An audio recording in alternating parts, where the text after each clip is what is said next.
राष्ट्रीय स्वयंसेवक संघ, विश्व हिंदू परिषद और अखिल भारतीय विद्यार्थी परिषद जब से पहलगाम हमला हुआ है तब से सिर्फ एक काम अच्छे से कर पा रहे हैं, फ्रीडम ऑफ एक्सप्रेशन के मौलिक अधिकार का पुलिस की सहायता से हनन, भारतीय संविधान के अनुच्छेद 19 का उल्लंघन। देश भर में जहां जहां भी सोशल एक्टिविस्ट्स और पत्रकारों ने सोशल मीडिया के जरिए केंद्र सरकार द्वारा हुई सुरक्षा चूक पर सवाल किया या एक समुदाय विशेष के हर एक शख्स को आतंकवादी कहने के लिए आरएसएस और वीएचपी का विरोध किया, वहां हर जगह से यही खबरें देखने को मिली कि एफआईआर दर्ज की गई और कई मामलों में तो तुरंत उस व्यक्ति को जेल भेज दिया गया। ताजा मामला है नेहा सिंह राठौर का और डॉक्टर मेड्यूसा का।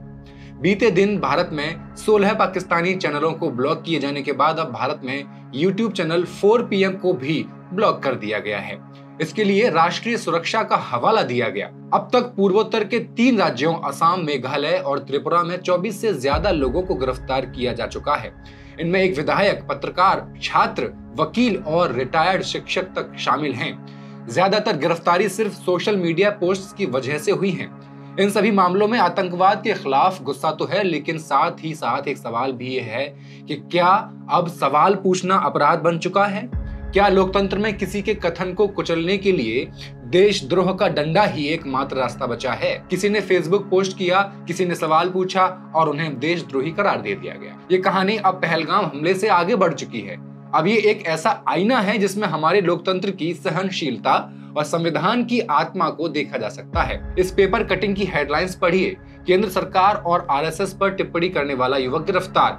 हाथरस के सिकंदराऊ की यह खबर इस बात की द्योतक है कि सरकार का संरक्षण प्राप्त हिंदूवादी ताकतें थानों से लेकर न्यायालयों तक अपना वर्चस्व स्थापित किए हैं और एक मैसेज देना चाहती हैं। क्या है वो मैसेज? जितनी जल्दबाजी प्रशासन ने फरमान सैफी को जेल भेजने में की, उतनी जल्दबाजी दिल्ली दंगों में कपिल मिश्रा के खिलाफ क्यों नहीं की? अनुराग ठाकुर जब नारा दे रहे थे देश के गद्दारों को ... तब इतनी त्वरित कार्यवाही क्यों नहीं की गई? क्या इस समुदाय विशेष का होना इस देश में गुनाह हो गया है? क्या वाकई सोशल मीडिया पर कुछ लिखना इतना बड़ा अपराध हो गया है? क्या सरकार की आलोचना अब आतंकवाद से तुलना योग्य बन चुकी है? फैक्ट्स एंड फिगर्स के इस एपिसोड में आई विल एक्सप्लेन।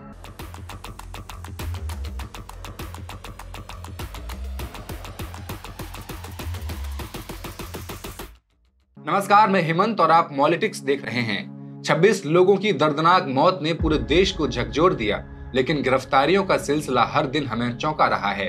देशद्रोह की परिभाषा भारतीय संविधान में बहुत साफ है। सशस्त्र विद्रोह यानी हथियारों के साथ विरोध करना, राष्ट्र की सुरक्षा के खिलाफ काम करना या विदेशी दुश्मन राष्ट्रों से सहयोग लेना या उनका सहयोग करना, यही सब देशद्रोह कहलाता है। लेकिन आज का हाल देखिए क्या है। जो भी सरकार से असहमत है, जो सोशल मीडिया पर सवाल करता है, जो सरकार की आलोचना करता है, उसे सीधे देशद्रोही कहकर जेल में डाल दिया जाता है।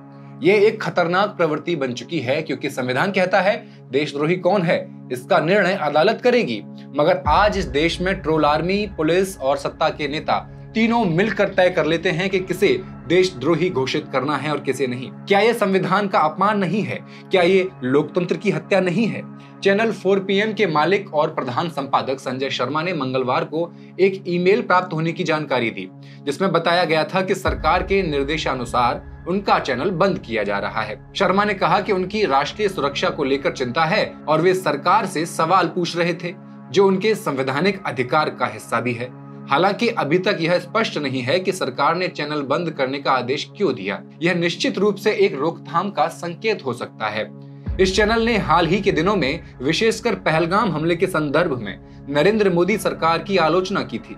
चैनल द्वारा अपलोड किए गए कुछ वीडियोस के शीर्षक थे, पहलगाम हमले का खुल गया राज, रातों रात क्या हुआ कि हट गई सेना, लाल कालीन पर अमित शाह का स्वागत, मृतकों को श्रद्धांजलि देने गए थे या तमाशा। यूट्यूब पर चैनल की छवि और प्रभाव बढ़ने के साथ ही यह कदम सवालों के घेरे में है। क्या सरकार और मीडिया के बीच यह संवैधानिक स्वतंत्रता की सीमाएं निर्धारित करने की एक शुरुआत हो चुकी है? नेहा सिंह राठौर पर एफआईआर दर्ज की गई, जिसकी जानकारी उन्होंने ट्विटर के जरिए दी। उन्होंने कहा, मेरे ऊपर एफआईआर हो गई है, होनी भी चाहिए। एक मामूली लड़की इतने बड़े लोकतंत्र में सवाल कैसे पूछ सकती है? लोकतंत्र का साइज तो देखो, दुनिया का सबसे बड़ा लोकतंत्र है भाई। धन्यवाद सीएम योगी आदित्यनाथ, धन्यवाद पीएम नरेंद्र मोदी। और अगर हम सचमुच देश से प्रेम करते हैं तो पूछना पड़ेगा कि रोजगार खत्म करने वाले, शिक्षा और स्वास्थ्य पर खर्च कम करने वाले, बेरोजगारी और महंगाई की चुप्पी में लिपटे नेता जो देश को नफरत और डर में बांट रहे हैं, क्या वो खुद संविधान विरोधी नहीं हैं? क्या अभिव्यक्ति की आजादी पर हमला करना, पत्रकारों और छात्रों को जेल में डालना, विचारों को देशद्रोह करार देना राष्ट्रभक्ति है या छद्म राष्ट्रवाद है? असल में जो राष्ट्रवाद का नारा लगाकर संविधान को रौंदते हैं वही सच्चे देशद्रोही हैं, क्योंकि वे उस विचार को कुचल रहे हैं जिस पर ये देश खड़ा है। संविधान, न्याय, स्वतंत्रता और बराबरी का विचार खड़ा है। एक और पोस्ट शेयर करके नेहा कहती हैं, मेरे ऊपर लखनऊ में एफआईआर दर्ज हो चुकी है। क्या कोई वकील मेरी मदद कर सकता है? मेरे पास वकील की फीस देने के लिए पैसा नहीं है।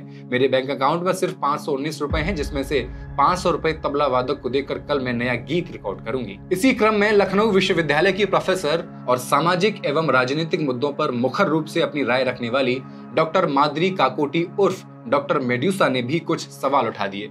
इसके बाद उनके खिलाफ लखनऊ के हसनगंज पुलिस थाने में एफआईआर दर्ज कर दी गई। डॉक्टर मेड्यूसा ने अपने एक सोशल मीडिया प्लेटफॉर्म पर लिखा, धर्म पूछकर गोली मारना आतंकवाद है और धर्म पूछकर लिंच करना, धर्म पूछकर नौकरी से निकालना, धर्म पूछकर घर न देना, धर्म पूछकर बुलडोज करना वगैरह वगैरह भी आतंकवाद है। असली आतंकी को पहचानो। लोकतंत्र का सबसे बड़ा सौंदर्य यही है कि सत्ता और विपक्ष दोनों को बराबरी का अधिकार दिया जाता है। विपक्ष के नेता को संसद में इसलिए खास दर्जा मिला है क्योंकि वो उन करोड़ों भारतीयों की आवाज है जिन्होंने सरकार के खिलाफ वोट दिया था। भारतीय परंपरा में विपक्ष के नेता को शैडो प्रधानमंत्री तक कहा गया है, ताकि अगर सरकार चुके तो विपक्ष उसे सचेत कर सके। लेकिन आज हालात देखिए, राहुल गांधी जो प्रतिपक्ष के नेता हैं, उन्हें संसद में बोलने तक नहीं दिया जाता है। इंडिया गठबंधन के अन्य सांसदों के साथ भी अपमानजनक व्यवहार किया जा रहा है। सवाल पूछना, बहस करना, सरकार को घेरना, ये सब लोकतंत्र का मूल हिस्सा है। अगर चुने हुए जनप्रतिनिधियों को ही बोलने से रोका जाएगा तो जनता की आवाज कहां बचेगी? क्या सत्ता का विरोध करना देशद्रोह है? क्या सवाल पूछना राष्ट्रद्रोह है? जब संसद का स्पीकर, जो निष्पक्षता का प्रतीक होना चाहिए, सत्ता की चरण वंदना करने लगे, जब चुनाव आयोग और जांच एजेंसियां सत्ता के इशारे पर काम करने लगे, तो ये लोकतंत्र का नहीं, तानाशाही का लक्षण होता है। ऐसी सत्ता को राष्ट्रभक्ति का मुखौटा पहनाकर पेश करना असल में राष्ट्रहित के साथ धोखा है। डॉक्टर मेड्यूसा पर यह एफआईआर लखनऊ विश्वविद्यालय के छात्र जतिन शुक्ला की शिकायत पर दर्ज की गई है। जतिन कहते हैं, ये वामपंथी विचारधारा के लोग समाज और छात्रों को तोड़ने का काम कर रहे हैं। वे इस विषय को राजनीतिक बना रहे हैं जब भारत पाकिस्तान के बीच युद्ध की स्थिति बनी हुई है और आपकी विचारधारा देश में ही गृह युद्ध कराना चाहती है। जतिन शुक्ला एबीवीपी से जुड़े हुए हैं। अब जरा नजर डालिए वर्तमान भारत पाक तनाव पर। भारत ने पहलगाम हमले के लिए सीधे तौर पर पाकिस्तान को जिम्मेदार ठहराया और सिंधु जल संधि निलंबित करने से लेकर पाकिस्तानी सैन्य अधिकारियों को निष्कासित करने जैसे कड़े कदम की घोषणा की। पाकिस्तान ने भी प्रतिक्रिया में शिमला समझौते जैसे सभी द्विपक्षीय समझौतों से हटने की धमकी दी। सर्जिकल स्ट्राइक और बालाकोट जैसी कार्रवाइयों की पृष्ठभूमि में भारत की सैन्य तैयारी की संभावना भी अब चर्चा में है। इसी बीच 27 अप्रैल को चीन ने इस पूरे विवाद पर अपनी स्थिति स्पष्ट की है। चीनी विदेश मंत्री वांग यी ने पाकिस्तानी समकक्ष इशाक डार से बातचीत में पाकिस्तान की संप्रभुता और वैध सुरक्षा चिंताओं के समर्थन की बात कही है। चीन ने साफ कहा कि वो पाकिस्तान के आतंकवाद के खिलाफ दावों का समर्थन करता है और एक स्वतंत्र जांच की मांग का भी पक्षधर है। चीन का यह बयान न केवल चौंकाता है बल्कि यह भी सवाल उठाता है कि जो लोग हर असहमति को देशद्रोह मानते हैं, वे चीन के इस खुले समर्थन पर मौन क्यों हैं? जब चीन पाकिस्तान की तरफ खड़ा दिखाई दे रहा है, तब क्या इस पर सवाल उठाना राष्ट्रभक्ति नहीं, देश हित नहीं? यह तो हम जानते हैं कि सच बोलने वालों, सरकार की नीतियों पर सवाल उठाने वालों को तो देशद्रोही कहा जाता है, मगर ऐसी वैश्विक चालबाजियों पर कोई सवाल क्यों नहीं उठाता? और सबसे बड़ी विडंबना ये है कि देश के भीतर ही कश्मीरी छात्रों, व्यापारियों और आम नागरिकों को निशाना बनाया जा रहा है। पहलगाम हमले की आड़ में देश के अलग अलग हिस्सों में नफरत फैलाई जा रही है। ये संविधान के खिलाफ है या मानवता के खिलाफ है? देश की एकता, भाईचारा और सामाजिक समरसता को चोट पहुंचाने वाली ये घटनाएं हमें भीतर से कमजोर करती हैं, आतंकवाद को नहीं। और दुर्भाग्यपूर्ण ये है कि सरकार के वरिष्ठ मंत्री पीयूष गोयल, जो देश के उद्योगों के लिए जिम्मेदार हैं, देश की आम जनता की देशभक्ति पर ही सवाल खड़े कर रहे हैं। आज जब मुस्लिम समुदाय, प्रवासी मजदूर और कमजोर तबके लगातार निशाने पर हैं, तो ये केवल एक समुदाय पर हमला नहीं है, ये भारत की आत्मा पर हमला है। सवाल यह है कि आतंकवादियों की जगह आम निर्दोष नागरिकों को क्यों निशाना बनाया जा रहा है? हम मानते हैं कि आतंकवाद से लड़ाई जरूरी है, लेकिन वो लड़ाई न्याय और संविधान के दायरे में रहकर होनी चाहिए, न कि लोकतंत्र का गला घोंटकर। धन्यवाद।